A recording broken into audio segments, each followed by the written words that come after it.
বাংলাদেশে দ্রুত জনপ্রিয় হয়ে উঠছে সৌরবিদ্যুৎ। কারণ এই গরমের মধ্যে চলমান লোডশেডিং জনজীবনে অস্বস্তির কারণ হয়ে দাঁড়িয়েছে।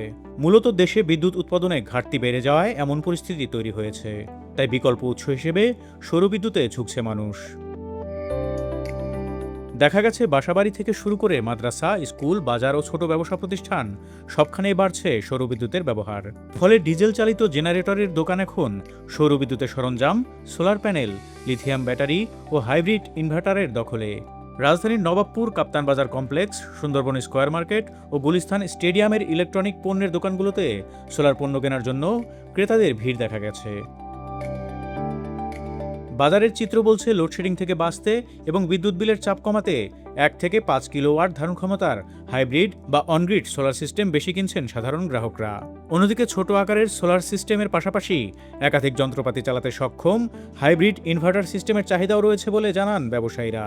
সংশ্লিষ্টরা বলছেন, সরকারের নীতিগত সহায়তা ও সাধারণ মানুষের আগ্রহ বাড়ায় 2030 সালের মধ্যে 10,000 মেগাওয়াট সৌরবিদ্যুৎ উৎপাদনের লক্ষ্য অর্জন অনেকটাই সহজ হবে। এ বিষয়ে Bangladesh sustainable and renewable energy অ্যাসোসিয়েশনের সভাপতি মোস্তফা মাহমুদ জাতীয় অর্থনীতিকে বলেন, এবছর সোলার প্যানেল বসানোর আগ্রহ বেড়েছে। বিশেষ করে মধ্যপ্রাচ্য যুদ্ধ পরিস্থিতি আমাদের নবায়নযোগ্য জ্বালানির বিষয়ে বেশি ভাবাচ্ছে। সাধারণ মানুষ তাদের ব্যক্তিগত উদ্যোগেই বাসাবাড়িতে সোলার প্যানেল বসাচ্ছে। গতবারের এই সময়ের চেয়ে এবার চাহিদা অনেক বেশি। তবে শিল্প পর্যায়ে সোলার প্যানেল বাড়ানোর উপর জোর দেন তিনি। সম্প্রতি এক অনুষ্ঠানে বিদ্যুৎ, জ্বালানি ও খনিজ সম্পদ মন্ত্রী ইকবাল হাসান মাহমুদ বলেন, আবাসিক ভবনের ছাদ ব্যবহার করে সৌরবিদ্যুৎ উৎপাদন বাড়ানো গেলে জাতীয় গ্রিডের ওপর চাপ কমবে এবং জ্বালানি নিরাপত্তা আরও শক্তিশালী হবে।